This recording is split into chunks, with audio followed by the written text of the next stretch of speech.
आज कौन बनेगा करोड़पति का एक एपिसोड आता है और उस एपिसोड को देखने के बाद लोगों में एक अलग ही आक्रोश है, क्योंकि उसमें एक बच्चा आया था जो बच्चा गुजरात का रहने वाला है और कक्षा 5वीं में पढ़ता था। और वो बच्चा इतना ज्यादा ओवर कॉन्फिडेंस लग रहा था और उसका बात करने का जो टोन था वो बहुत ही अलग था। मेरे को रूल्स पता है, इसलिए आप अभी मेरे को रूल समझाने मत बैठना। Which of these meals is generally eaten in the morning? Option सुनिए। A lunch, B breakfast, sir, B C high tea, breakfast dinner. Lock करो। B breakfast lock. Tango, Kathak and break are popular types of visual Dance. हैं? चल वो जाए। Subject जो मुझे नहीं पसंद, डांस। ऑप्शन के बिना बोल रहा हूँ, लॉक करो डांस। कर दे। जो भी ऑप्शन है लॉक। और वो बच्चा उसी ओवर कॉन्फिडेंस की वजह से अपना एक आंसर है वो गलत कर लेता है। वाल्मीकि रामायण के प्रथम कांड का नाम क्या है? What is the name of the first कांड of the Valmiki Ramayana? Options.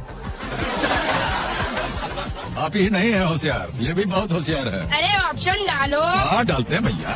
Sir, B Ayodhya खंड को अच्छी तरीके से लॉक किया जाए। लॉक कर दें? लॉक जोर है? कर दो। सर, एक क्या उसमें 4 लॉक लगा दो, लेकिन लॉक करो। बहुत जोर से बोल रहा था। अरे लॉक करो। उसका जैसे आंसर गलत होता है, बहुत सारे लोग खुश हो जाते हैं और उस बच्चे को गाली देने लगते हैं।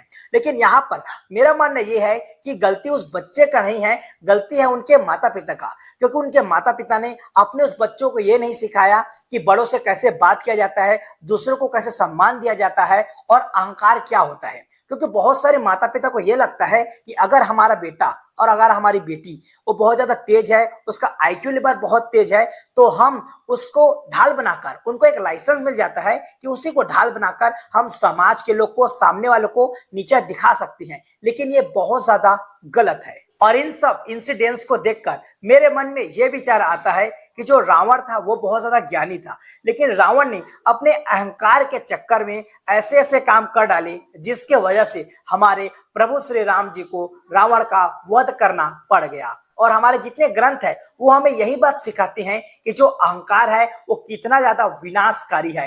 और इस बात को हमारे युवा पीढ़ी को समझाना और बताना बहुत ही ज्यादा आवश्यक है। इस पर आपके विचार क्या है? कमेंट सेक्शन में जो उसे लिखेगा और फॉलो भी कर लीजिएगा।